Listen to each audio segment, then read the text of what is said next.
పండుగ వాతావరణాన్నిగా ఈరోజు దేశంలో చేసుకుంటున్నారు.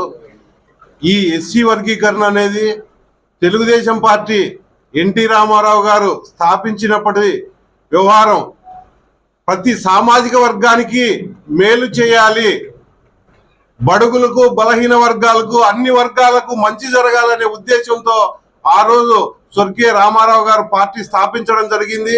అదే అమలుగా ఇప్పుడున్న ముఖ్యమంత్రి మా నాయకుడు చంద్రబాబు నాయుడు గారు అమలు చేసుకుంటూ ఈ రోజు సుప్రీంకోర్టులో ఇచ్చిన దానికి గత 30 ఏళ్ల ముందు చూపు ఉన్న నాయకుడు చంద్రబాబు నాయుడు గారు అనడానికి ఇది ఒక నిదర్శనము. ఆ రోజుల్లోనే ఒక కమిషన్ వేసి కేంద్రానికి పంపించడం జరిగింది. ఆ ఫలితం ఈ రోజుకు మరి ఆయన ఉన్నప్పుడే ఈ శుభ పరిణామం జరగడం అంటే అందరికీ సంతోషంగా ఉంది.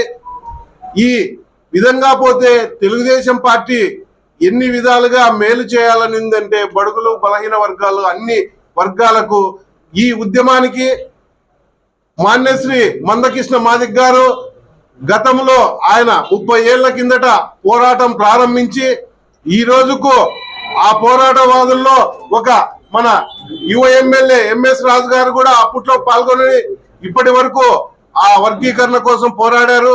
ఇవన్నీ ఇదే జిల్లాలో ఎర్రగుంటపల్లిలో రవి అనే ఒక సోదరుడు చనిపోవడం జరిగింది. ఆ రోజుల్లో ప్రతి ఒక్కరు ఇది ఎప్పుడు జరుగుతుందా అనే హేళనగా మాట్లాడే రోజులు.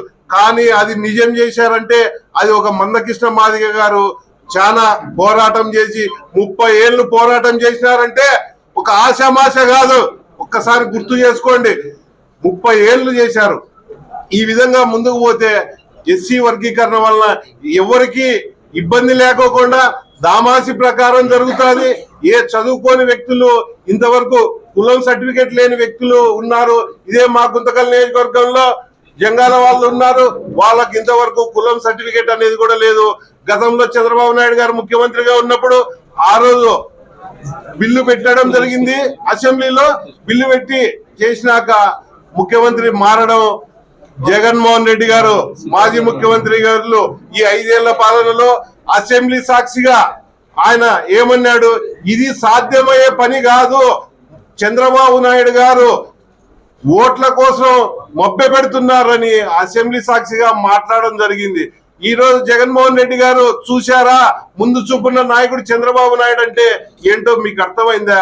ప్రజలకు తెలుసు కాబట్టి ఆయన్ను ఎన్డీఏ ప్రభుత్వం 164 సీట్లతో ముందుకు తీసుకుపోయింది.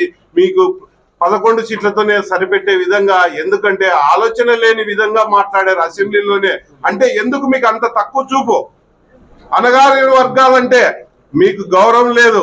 అందుకే ప్రజలు అంత గమనించి ఈ రోజు మన చంద్రబాబు నాయుడు గారు చేసిన 30 ఏళ్ల ఆలోచనే ఈరోజు సుప్రీంకోర్టులో వచ్చిందంటే దీనికి ప్రతి ఒక్కరూ హర్షధ్వానాలు వ్యక్తం చేయాలని మనవి చేసుకుంటూ సెలవు తీసుకుంటాం.